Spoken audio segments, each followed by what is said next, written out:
So some time back, I did a video where I took apart a battery pack from a drill. So I've still got that. I also have these batteries which were supposedly working. Now, the question is exactly how do you find out whether or not these cells are any good? First off, you look at the data sheet. And you can find out what the data sheet is by trying to make out the convoluted small text that's on these. And I'll see if I can find a good one. How about this one? Is that gonna... barely comes through. Anyway, you look these up and you find out that it's something like 2.9 to 3 volts is its drop off, or at least safe discharge voltage. And about, I think it's like 4.2. Don't quote me on any of this, look it up. So knowing that, 3.7, which is what these usually stated as, is the half voltage, anyway.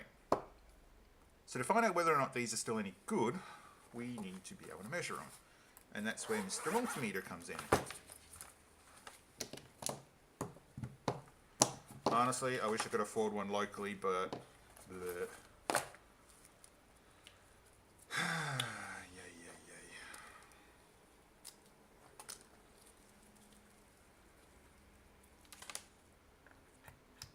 Make sure that they're in the right actual ports. You don't want to screw it up. Well, it's not going to blow up in your face, but...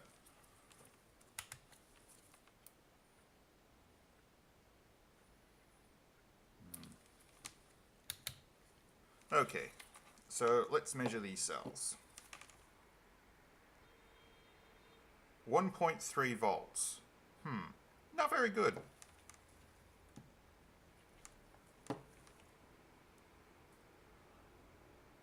Less than a volt. Probably not good.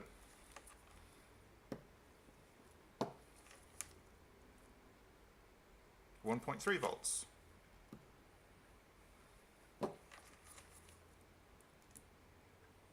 Oh, 1.3 volts. Okay, so generally the ones that seem to still currently have a charge are at 1.3 volts. So what we can do is try and resuscitate them. Now I use that. You don't specifically need that, but I generally find it seems to go, oh, I see battery, I try charge battery.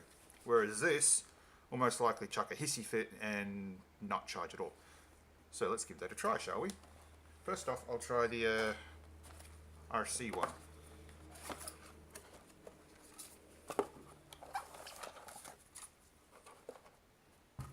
Now, there is something you're also going to make sure you pay very close attention to, and that is the heat that these things generate. If these cells all of a sudden heat up really quickly, you may have a problem.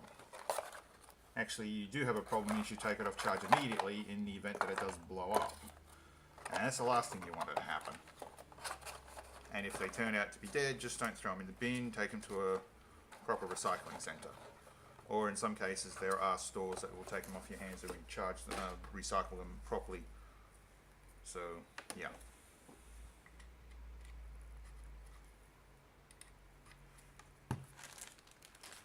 Now, in a previous video, I would have shown this, hopefully, which is a terrible job I've done here.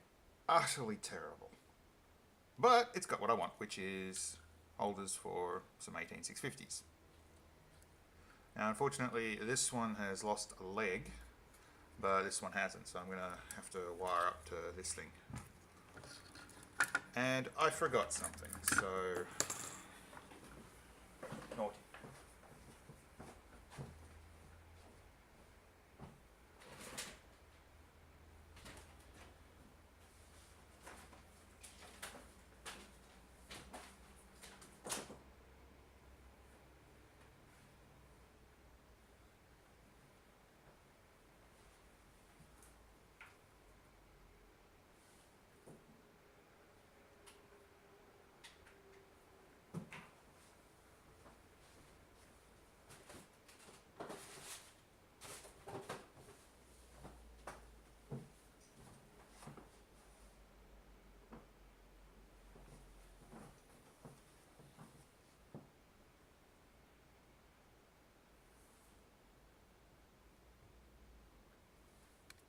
Okay, so I'm back. I have power cord.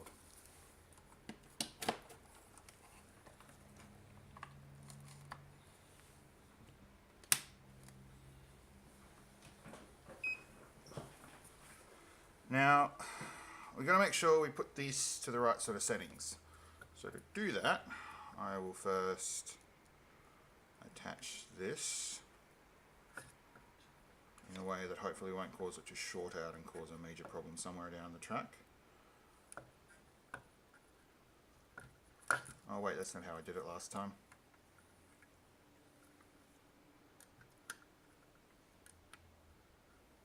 That's better. So, battery.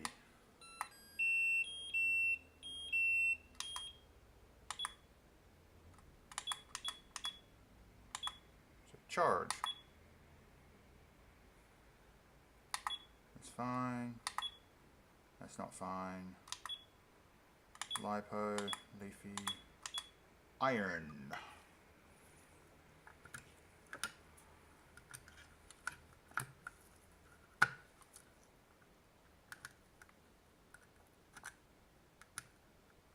There we go.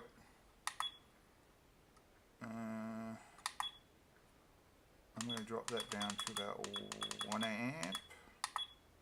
I'm going to drop that down to 1S. 3.6 volts.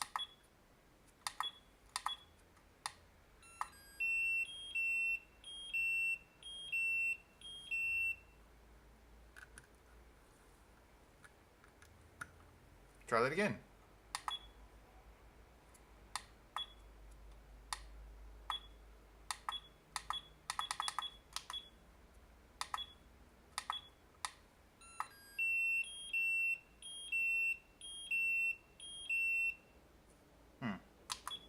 So that's not working. Okay, let's turn it off. Now, my theory is that this device doesn't actually provide any, won't attempt to charge the battery unless, of course, it detects a suitable voltage, which we know that these are definitely not outputting. Outputting. Sorry. At which point, this thing's going to come in handy. Now, technically, you don't have to have it. You can use your own power source, but honestly, it's best to know what you're doing. I really don't, so this is more of a Hail Mary. Yeah, don't try it at home. But this is the stupid, convoluted stuff I like to play around with occasionally. The first thing's important is you gotta make sure that you do keep an eye on this. You don't want it blowing up.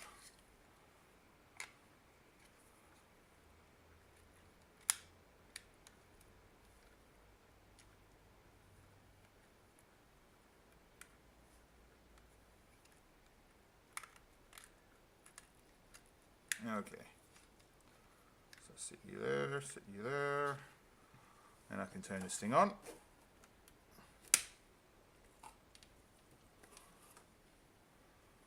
Now, this should fire up, and what you want to do is keep an eye on the temperature. So I can feel the temperature through these gloves, which is important, but this thing will fire up and it's going to do its own test on the battery, and hopefully, okay, so it's detected what's called a NiCad.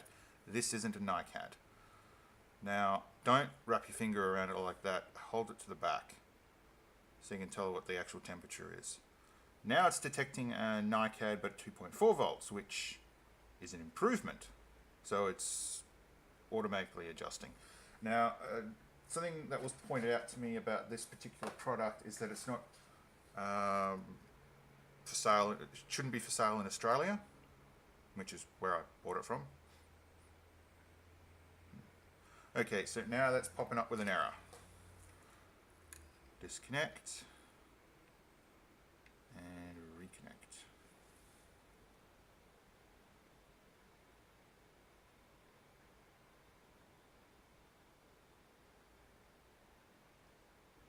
Alright, so I'm not going to try this one anymore. I'm going to keep doing that.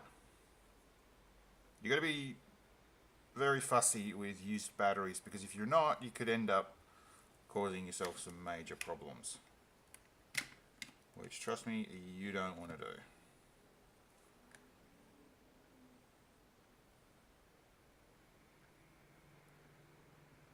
Okay, so it's discovering the battery. It's detected NiCad 2.4. Doesn't feel like it's warming up. I probably just bumped it.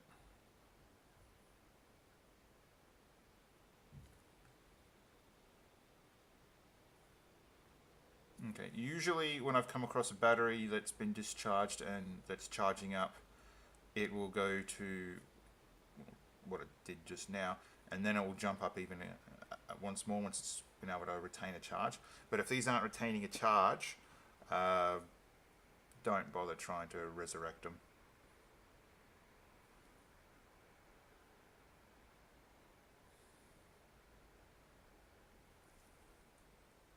Okay, that's obviously not good.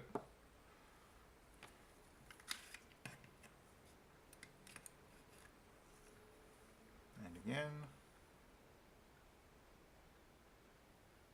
While this doesn't always work, I have come across rare situations where I've had an appliance with a lithium battery in it, and I have been able to resurrect it.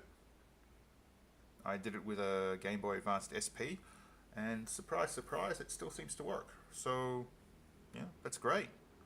But in general, this is a major hit and miss sort of situation, so you don't want to really push the boundaries all that much.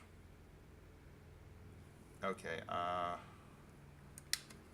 don't like how that one's acting as well, and we're going to try the one that was less than a volt.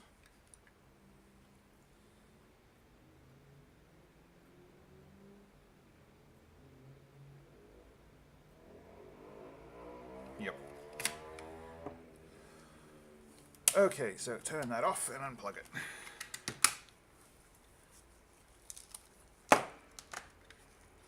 So obviously this has been a convoluted waste of time trying that. These batteries obviously look like they are in a bit more of a don't even bother state. Well, considering these things were basically left out in the rain, exposed and flooded for, yeah. So the last thing I'm going to do, once I put this away, get in there, get in there.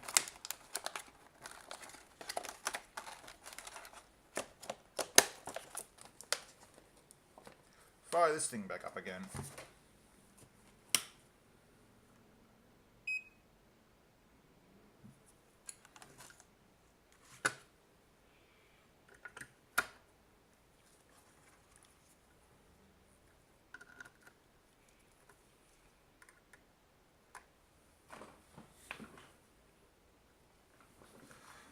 So I'm not going to try to charge it or balance charge it or anything. Battery meter.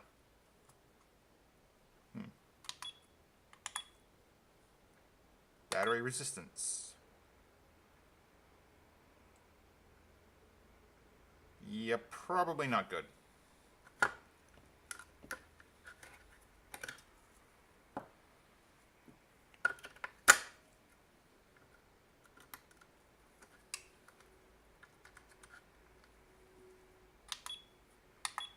I should have probably done more reading up about this, but I'm a bit positive that 95 mega ohms is a little high.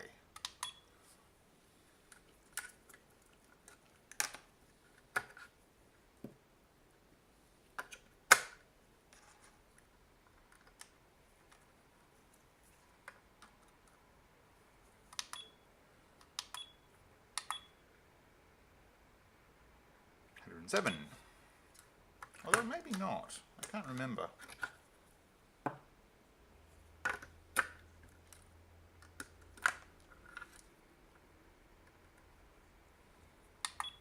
Now, the other way to do this would...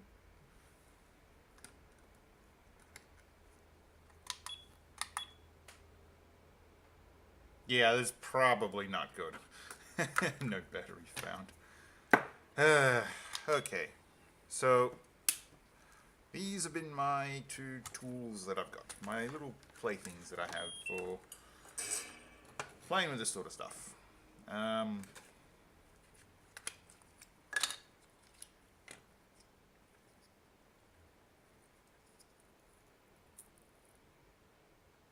Probably shouldn't try that.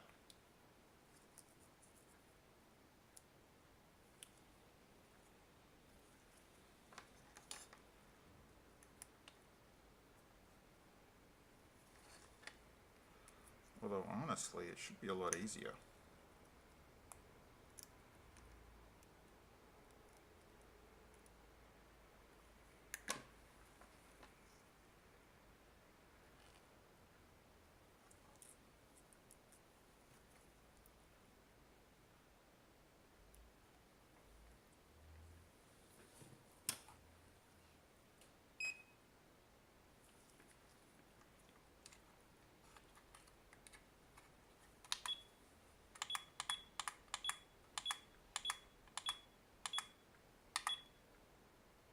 .454, so it's obviously still got a bit of charge in it.